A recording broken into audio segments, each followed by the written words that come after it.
Hello there, and welcome to another instalment of Wrong Way's Columbia Cast with me, Brendan Wrongway Corrigan.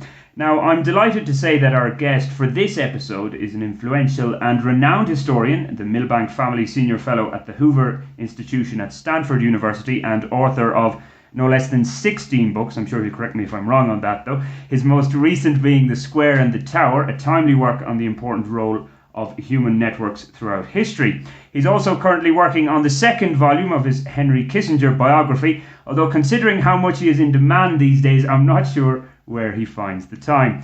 Niall Ferguson, the international man of history, to use the title from your Twitter account bio, welcome to Wrong Way's Columbia Cast.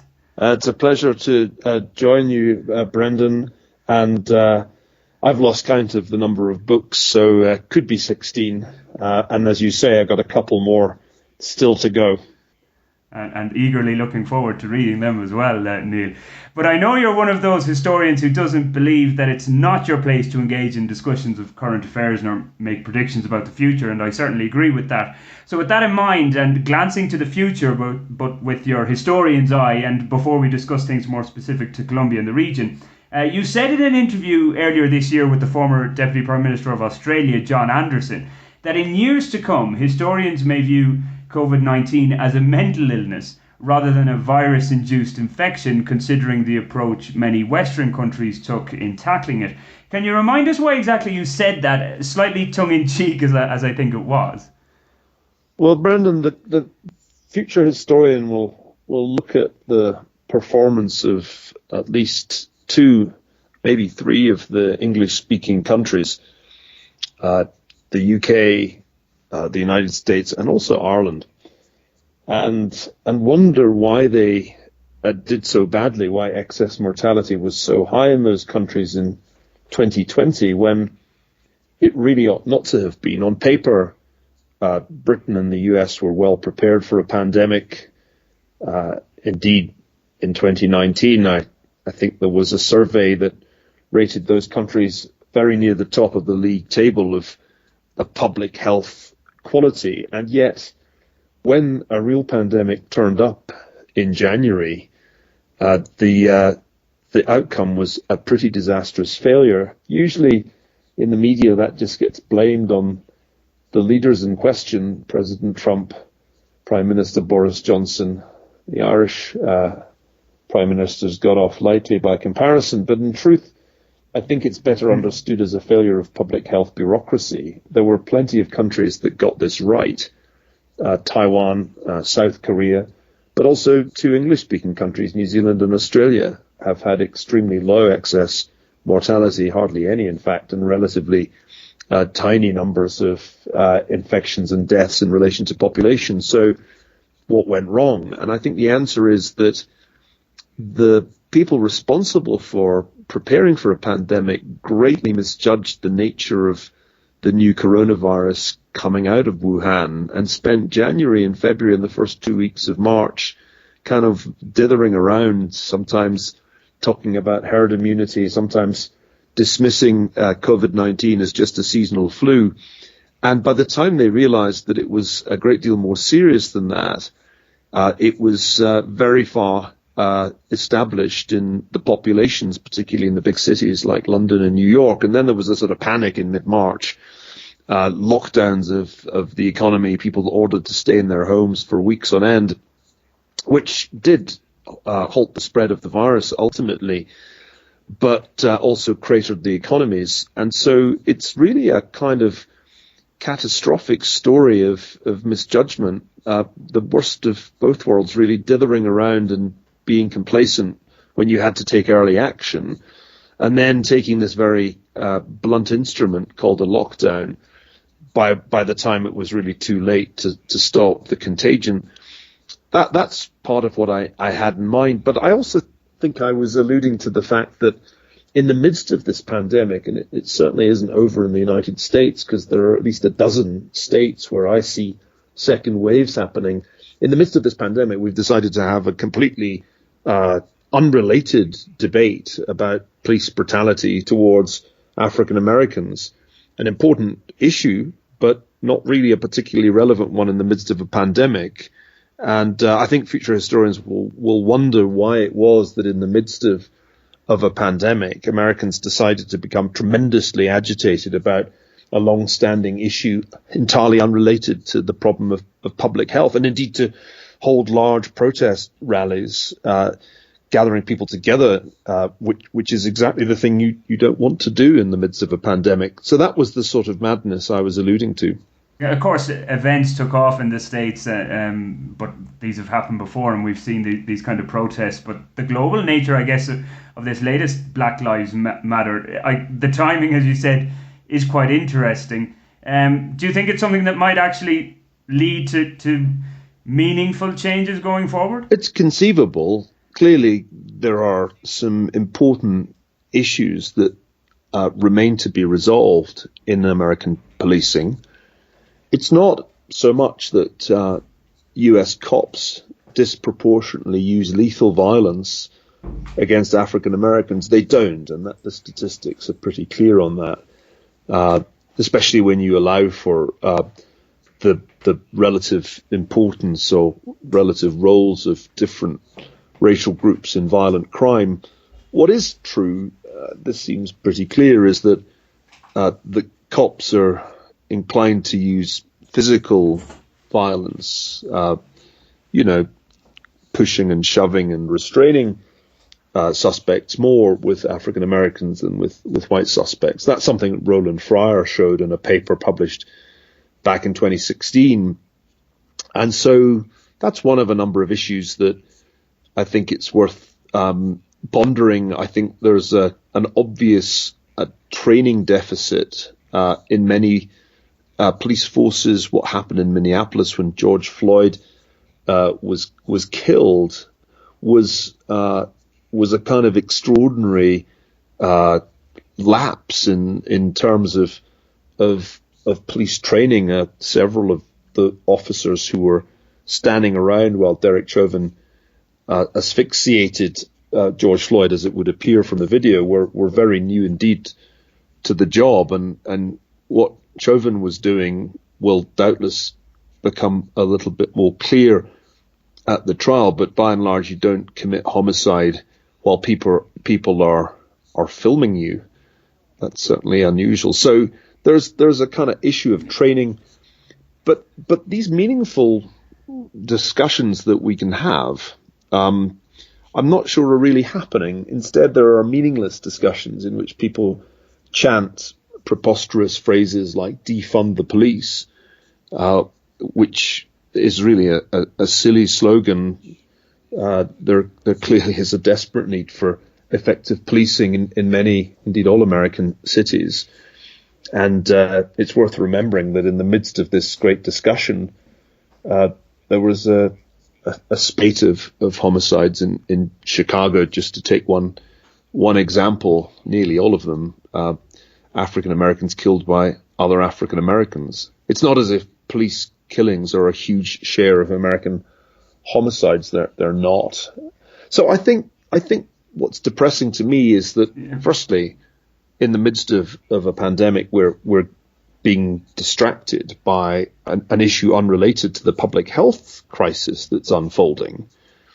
And secondly, that the debate is so completely charged with emotion and indeed vituperation that we are very far from a serious data-driven discussion of what is wrong with American policing.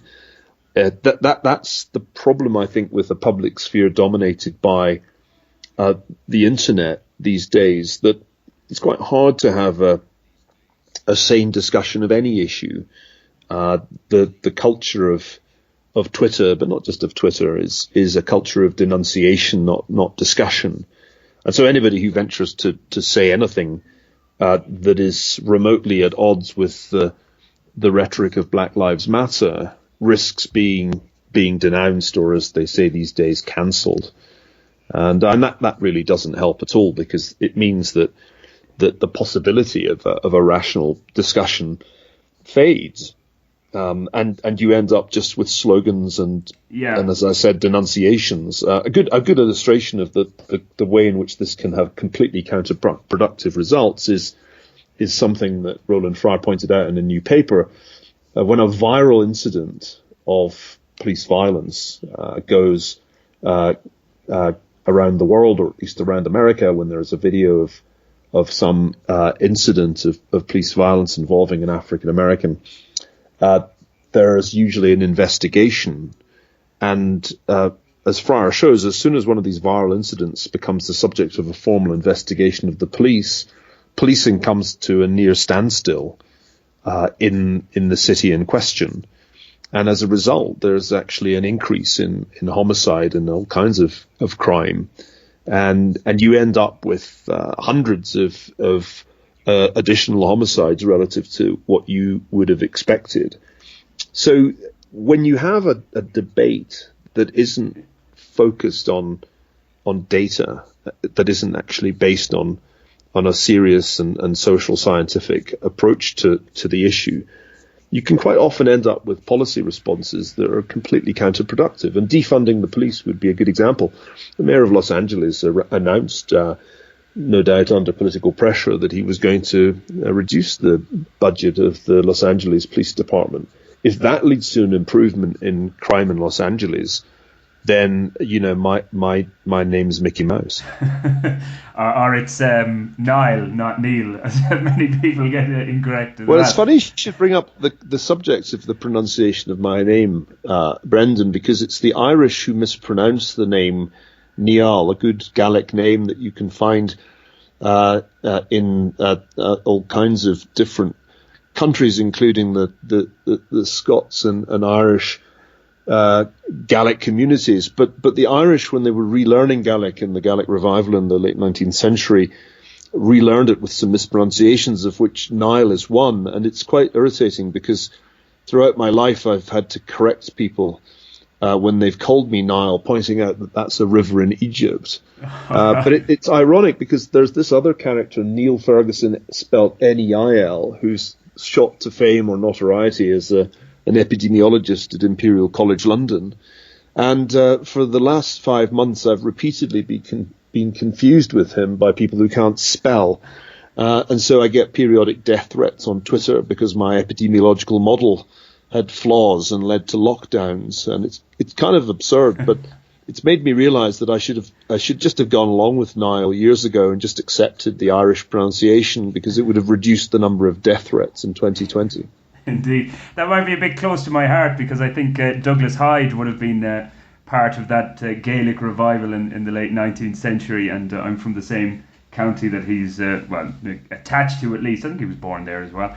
But anyway, you were talking about the unintended consequences of when a police killing goes viral, and then the increase in black deaths in communities because there's a lack of policing. Coming back to the virus briefly, obviously the unintended consequences of these lockdowns, and you talked about inaction at the start and then overreaction afterwards. And a previous guest, a hostel owner in Colombia's second city of Medellin, spoke about, now I'm paraphrasing, but basically that we have these lockdown measures to save the lives of generally elderly people. As I said, I am paraphrasing, but then we perhaps are damaging the lives irrevocably of younger people and businesses. So would you agree with that to a certain extent? Well, one has to kind of draw some distinctions before making blanket judgments on this subject. There's a variety of different measures that can work to contain the spread of a pathogen like SARS-CoV-2 and the disease COVID-19.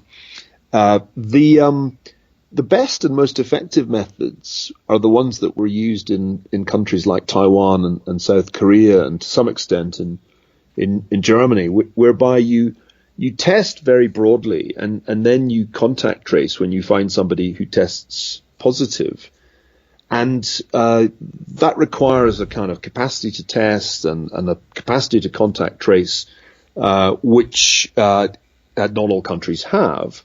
It also requires some effective border controls so that when people come into the country, you can test them and make sure that they're not going to be the super spreaders. This is the key to understanding COVID-19. About 80% of infections are caused by 20% of people, roughly speaking. So you have a very unusual way in which the disease is spread. It's not a homogeneous population where we all have the same risk of infection and we all have the same risk to infect other people. It's not like that. And in just the same way, it's a relatively defined subgroup of the population that is really vulnerable to the disease. That's the elderly or people with comorbidities like obesity and hypertension. So policies that identified or recognized the heterogeneity of the population in terms of who's spreading it and who's dying from it got this right. What went wrong in a number of countries, including the US, was that the opportunity was lost to do early widespread testing because there just wasn't sufficient testing capacity, and the Centers for Disease Control, CDC, completely screwed up January, February into March. There was just nowhere near enough testing capacity in the US. At the same time, the US has mysteriously dithered around on contact tracing. Contact tracing can be done very efficiently if you take advantage of technology. Smartphones are wonderful repositories of data, as some of us already had realized. Our location data and our interactions with other people are all recorded on devices. And so technically it would not be difficult for the US to do very, very efficient contact tracing. But for whatever reason, Google and Apple have been very slow to implement a contact tracing app. And so that hasn't happened. If you can't do widespread testing and you can't do contact tracing, then you end up with very blunt instrument policies like shelter-in-place orders telling people you have to stay at home, and economic lockdowns, basically closing down workplaces. And this is economically incredibly disruptive, as might be expected. If you tell people they can't work, don't be surprised if gross domestic product collapses and unemployment soars. And that's what's happened in a great number of countries because they failed to do the smart policies and therefore went for the dumb ones. Lockdowns are a pretty blunt instrument for dealing with a disease like this. Sure, you're going to stop contagion if you lock everybody up in their homes. Though, of course, if you lock them up in elderly care homes and then allow people to come in with the virus, you're going to kill lots of people too. Let's not forget the lockdowns had their downsides. But yeah, I mean, you stop the spread of the disease because you significantly reduce the number of places in which people can meet indoors in large numbers, which is the places, those are the places where the disease spreads. But think of the cost of doing that. You might be stopping contagion, but you've also stopped economic activity, and that doesn't feel like a good trade-off, considering that ultimately COVID-19 is not one of the most dangerous diseases in human history. It's not the Black Death. It's not even like the 1918-19 influenza. Its infection fatality rate's probably below 1%. And as I said, it's heavily concentrated in the economically inactive part of the population and amongst retirees. So I think the basic observation is right, that if you adopted the lockdown approach, you were going to have some public health benefit, but the economic cost would probably outweigh that benefit. I think that's almost certainly right. But when you look at a country like Colombia, or really any of the big South American countries, Brazil and Chile are in even worse shape in terms of deaths per million as we look at the data now. I think the big question is, what really were Colombia's options at an early stage of the pandemic? And I had a conversation with some people in the government there early on when they sought out my advice. And I think it became pretty clear in the course of that conversation that Colombia didn't really have the capacity to do the smart policies of some East Asian countries, and was therefore going to have to rely on rather cruder policies to cope with COVID-19. And I think this is true across South America. And the most that one can really say at the moment, looking at Colombia's situation, is that it has done better than Brazil and Chile, which which is, is significant. That is important, because in Brazil and in Chile, things are really very bad indeed. And in Colombia, they're quite a bit better. Yeah, the only thing I'd say that at times it seems like there doesn't seem to be a plan B. We just keep on getting extensions added on to the lockdown and quarantine measures. And then other things that seem a bit arbitrary, like children under the age of 5 not allowed to leave their homes. And obviously in this country we have an awful lot of poor people living in inadequate accommodation, 3 to 4 generations under the same roof with poor ventilation. Like, because people have said, when you talk about the economic impact, that it's dollars for lives or pesos for lives here. But I've never really agreed with that, in a sense that I think we could be adding to a death toll or certainly health problems down the line as well. That's been my take on it anyway, that when do you cross that line where the collateral damage is worse than the virus itself? Well, I think one has to avoid expressing the trade-off too crudely, and there's certainly been a lot of that. It's very clear that there are costs to obliging people to stay at home and preventing them from work that go beyond the economic costs. There aren't very accurate estimates yet, but if you look at the UK, which has pretty good data, you can see that there's, in the worst months, in April and May, there was excess mortality quite significantly above what you'd expect in those months of the year, and it wasn't all COVID-19. And the most obvious thing that was happening there was that people with serious conditions, say heart conditions, were not going to hospitals, were not seeking medical assistance, and consequently there were more deaths from heart conditions than there would otherwise have been. It may be, though I don't think I've seen good data on this, that there's been more domestic violence. It may be that there has been more death from mental illness, depression, suicide. We're still really, I think, trying to see those trends in the data, and it's a bit early to be sure how big the effect is. But yeah, I mean, I think if you tell people in a relatively poor country, an emerging market like Colombia, you have to stay at home and you just have to stay there, you create a whole bunch of serious problems for the poorer classes whose accommodation isn't spacious, isn't particularly comfortable, and if you have families crowded together in small apartments for prolonged periods of time, you're going to end up with some health costs quite separate from COVID-19. So I'm not sufficiently well informed to criticize how the Colombian government's handling this. Suffice to say, they faced the same problem that has been faced by other South American countries, where you don't really have the capacity to do testing and contact tracing. And what's your choice? If you look at the age structure of South American countries compared with, say, Sub-Saharan Africa or South Asia, there are a lot of elderly people. And if you just let the disease rip, you're going to have significant excess mortality. Herd immunity is a very expensive thing to go for with COVID-19. And I think most countries who toyed with this policy, Sweden and the UK, for example, came to realize that it really was too costly, because COVID-19 really does have a high infection fatality rate for anybody over the age of 60. And just letting it rip is what amounts to genocide. I wrote a column about this some time ago for the London Sunday Times, saying that if you don't take action, you are committing genocide. That is to say, you're going to kill a lot of elderly people. And old lives matter, if you can forgive me for playing on this currently topical slogan. So I don't know what good option there is for a country like Colombia under these circumstances. We can see in the data that the case numbers have been rising relentlessly since March. So there's no sign of a flattened curve there, despite the measures that have been taken.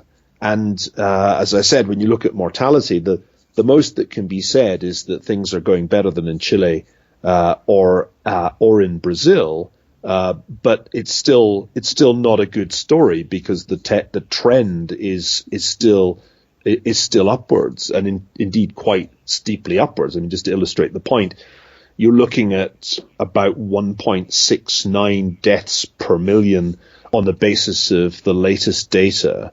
But if you go back to this time last month, it was 0.24 per million. So that is a pretty significant jump that there has been in mortality.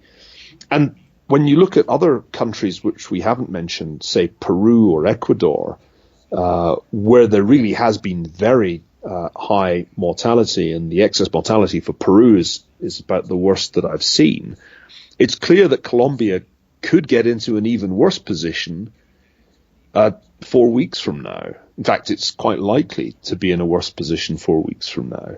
I wish there was a solution. I think we're going to see a generally very bad outcome in South America over the coming months, where if you remember, the story starts in China, then it moves to Europe, to Italy.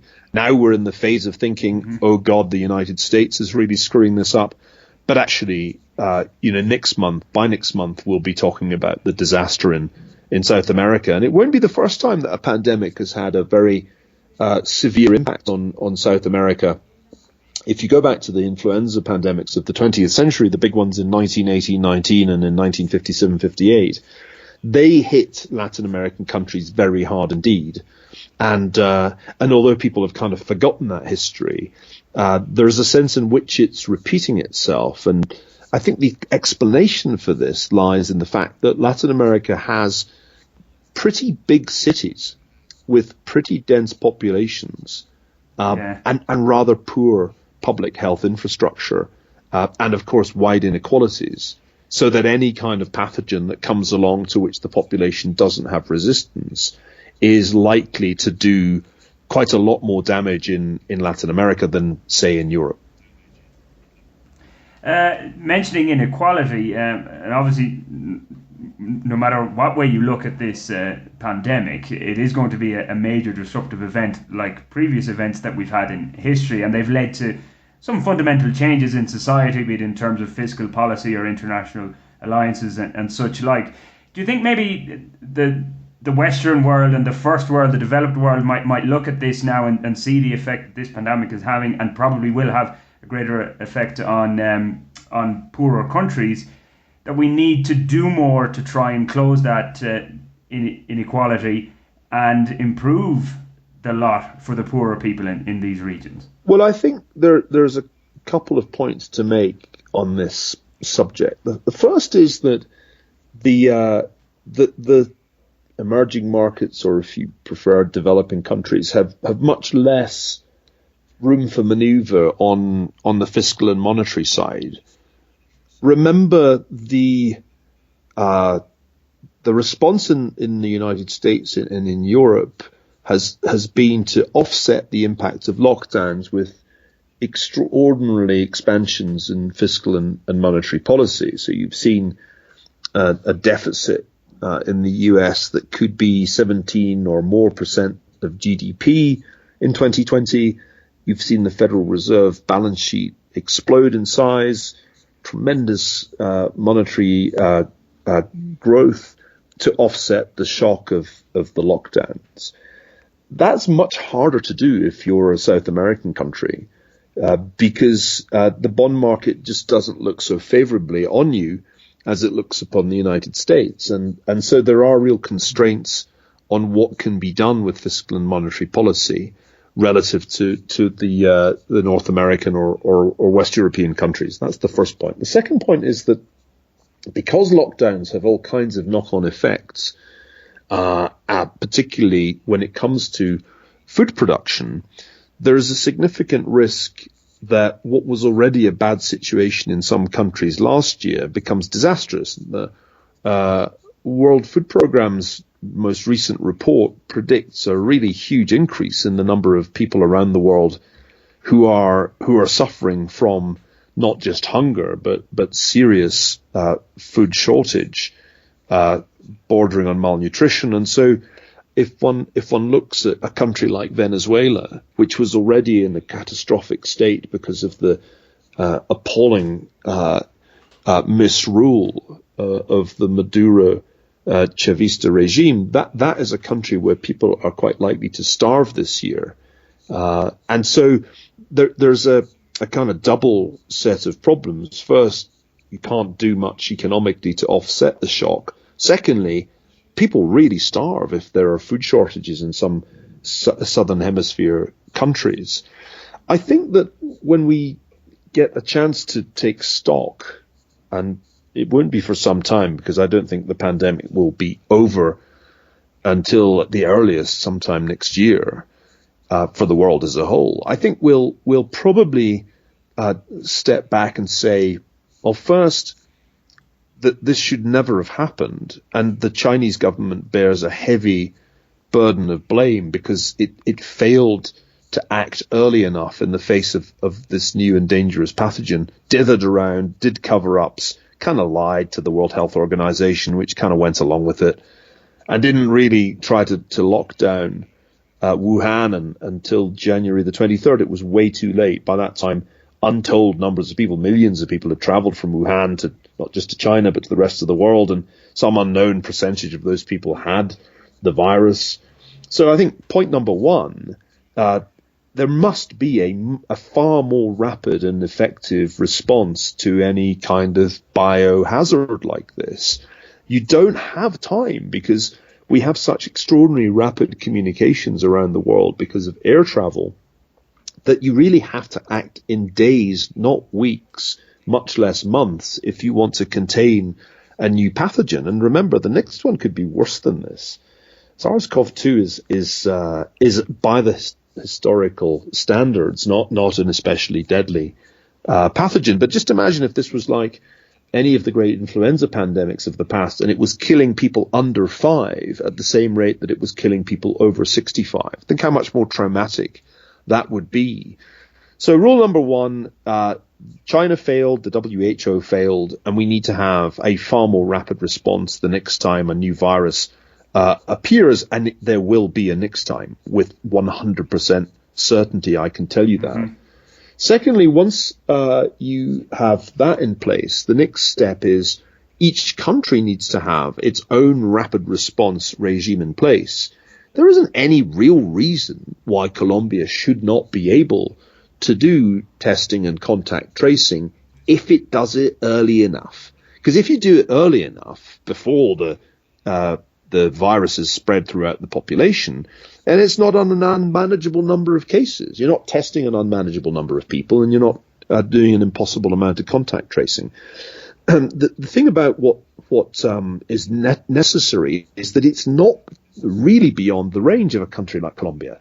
Most people in Colombia have mobile phones, a significant percentage of smartphones. And so in theory, you could in fact do what they did in Taiwan if you had it in place and ready to go at the first alert that you received. I first heard about this new virus on January the 3rd when a friend emailed me saying something funny going on in Wuhan.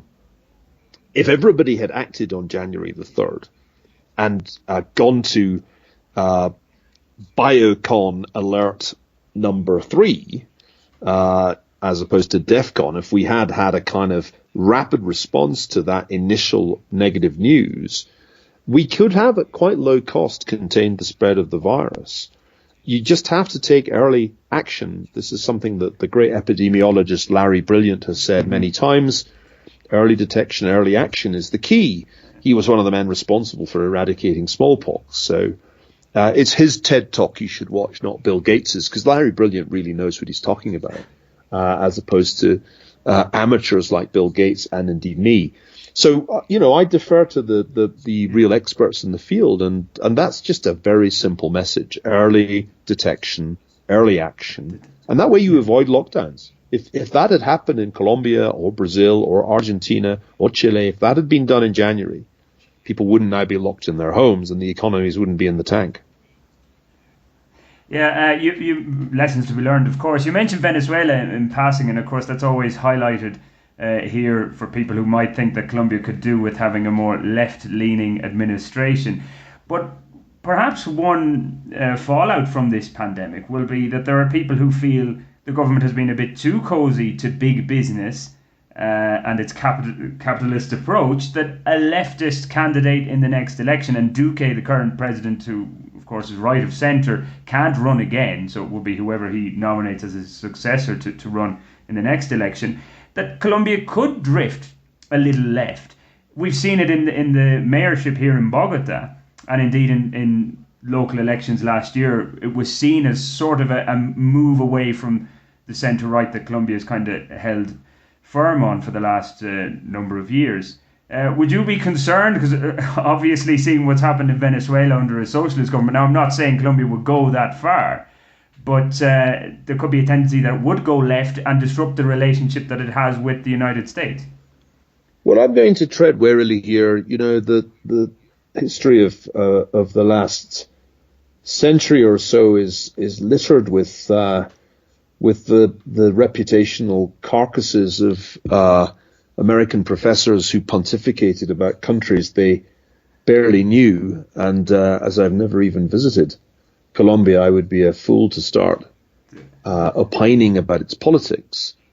But I have spent quite a bit of the last 10 or more years thinking about South American politics broadly. I wrote about it in the book Civilization. I've become keenly interested in Argentina through friends, and so I'm kind of inclined to say in Latin America, and this has been true for the better part of a century, there are two deadly temptations. The deadly temptation of the populism of the left, which in its most extreme form can lead you down the Venezuelan path to hell, but also the temptation of the populism of the right, which has tended to flirt at the very least with military power, and that's another path to hell. And so the challenge for all Latin American countries is to try to stick to a center ground in which you can have debates between social democrats who want to use policy to reduce inequality and what we might call Christian Democrats, using European language, who think that the key is the market, and without growth there's no redistribution worth doing. That's I guess the debate that Chile has had really since the restoration of democracy, and I think that's the right debate. Its neighbor Argentina has not managed to get to that center ground. It came close to doing so under Mauricio Macri, but unfortunately avoidable mistakes by the Macri administration led to a kind of classic emerging market crisis in the currency and in the debt market, and back came the Peronists, and here we are again with the usual suspects wrangling over an Argentine default. So I think the key for Colombia is to make sure that the range of political options is not too wide, because as soon as you have the populism of the left or the populism of the right offering their quick fixes, you risk actually destroying either the economy, which is what the left specializes in, or destroying the free society, the open society, which is what the far right tends to do. That's really, I think, the way to think about the recurrent problems of South American and indeed Central American politics. Yeah, and well, I guess from the Colombian perspective, and well, like any president, he has his critics, but I think Juan Manuel Santos, the previous president, you could say, kind of treaded that middle ground fairly well. I know you're tight enough for time, Neil, because there's one question I want to ask you, and it's maybe kind of going to your bread and butter in a sense, a counterfactual history question, because in obviously Empire, How Britain Made the Modern World, a brilliant book, and any balanced reading wouldn't exactly say it's a complete panegyric for empire and colonisation. However, the balance is that the British Empire did more good than harm. Now, I often hear relatively well-educated Colombians here say that they would have been better off had they been colonised by Britain rather than Spain when looking at the state of affairs to the north and in the US and Canada. Now, to me, that's a rather simplistic view of it, considering the quite different circumstances that were at play. But what would you say to such Colombians who would say this, that things would have been better under the British? Well, it's important to make clear that in the book Empire, I wasn't writing some kind of whitewash of the British Empire. Only people who haven't read the book think that.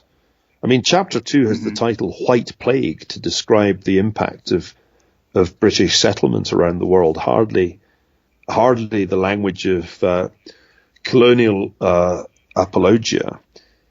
But the basic point the book makes is that the paths to modernity that were available in, say, the year 1600 were not that numerous, and there were definitely worse paths than the one that British settlement and British rule created.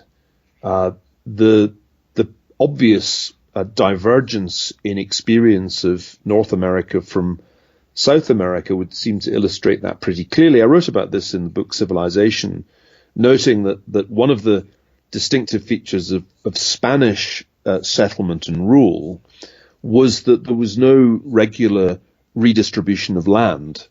In fact, it was essentially conquistador conquers and then keeps, and future settlers don't get a share of those initial large territorial estates that were carved out in the early phase of Spanish settlement. And so you get this pattern in North America where land is essentially redistributed. New settlers come along after a certain point, they're getting 100 acres. And that's how North America functions from very early on, long before 1776. Whereas in South America, that's not what happens. Same goes for Central America. You end up with very, very large concentrations of landholding and then very big cities with people who don't own any property at all. And that persists so that when you get to the early 20th century, there's a really massive difference in distribution of land between North America and Central and South America. So that's, I think, a key reason why not only the economic history, but also the political history of Latin America has gone in a different direction from what we could call British America, the US and Canada. I think the point, though, is that British influence was not absent in South America. It was really very considerable. In the 19th century, Britain de facto, through its enormous financial power, through banks like the Rothschilds, whose history I wrote, exerted considerable indirect, informal influence over Argentina, certainly, Brazil for sure. And that means that it wasn't it's not a totally straightforward counterfactual. There was actually a lot of British informal empire going on in South America in the 19th century and into the 20th century. But it's certainly true that there was no formal, or virtually no formal, British rule. And I think that's really one of the reasons why the direction of travel has been different. But let me offer as a sort of concluding counterfactual the following scenario. What would have happened if Spaniards and Portuguese sailors had actually ended up in North America, and British settlers and traders arriving rather later on the scene had found themselves in Central and South America? Just let's just change the geographical destinations. Would the British have been as successful in South America as they were in North America? Would Spain and Portugal have had the same somewhat negative impact on North America that they had in Central and South America? And that's a good question, because it reminds you that the resource endowments were very different.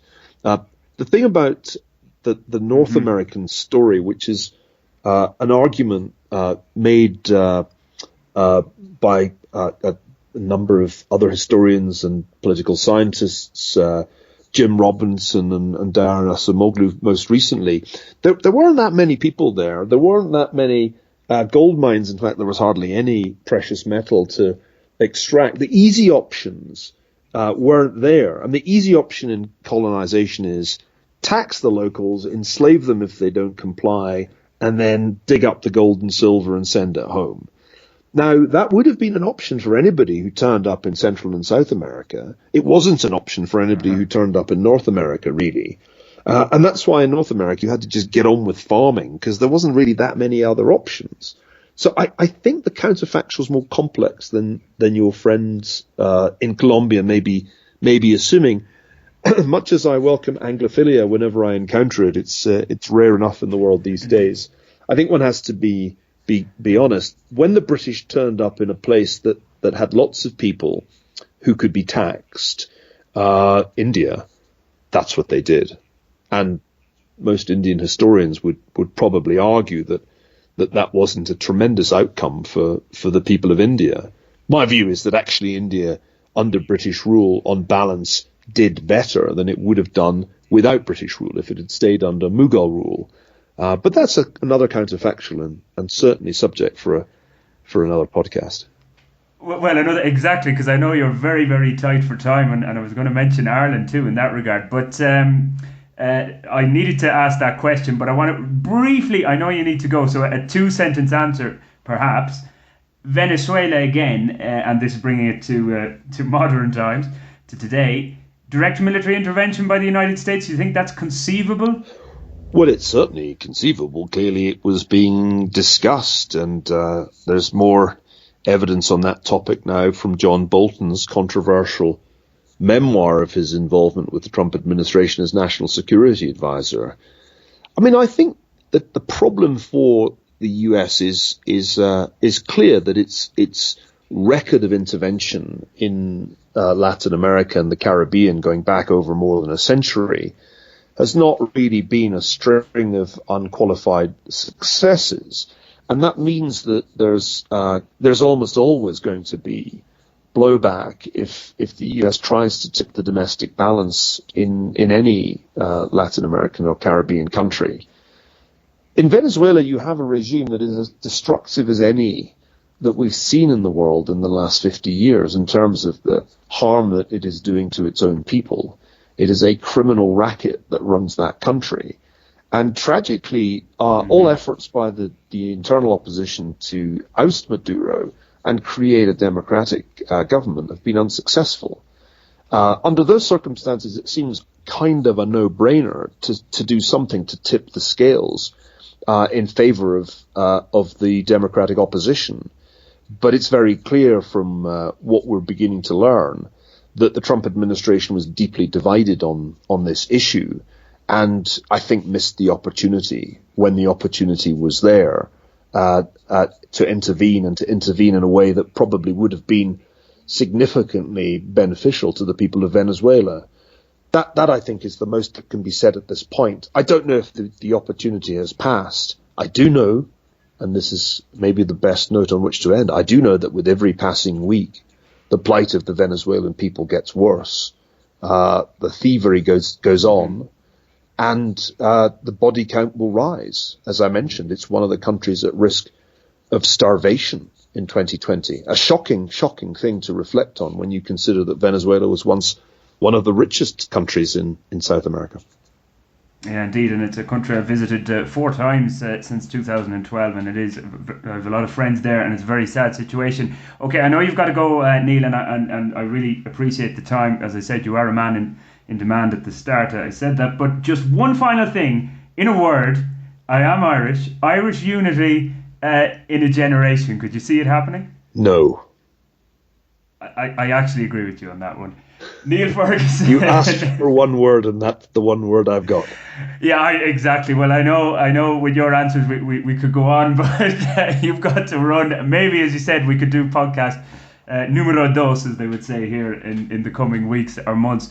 Niall Ferguson, an absolute pleasure. I appreciate you taking the time to chat with us here on Wrong Ways Colombia Cast. You can find Niall on Twitter, of course, guys. Your Twitter handle is, Niall? At nfergus. At nfergus, the Milbank Family Senior Fellow at the Hoover Institution at Stanford University. Thanks very much for joining us. If you want to contact me here on the podcast, you can by my Twitter handle at WWayCorrigan. and the Facebook blog page is Wrong Way Corrigan blog. Until the next time, ciao ciao. Cheers, Brendan.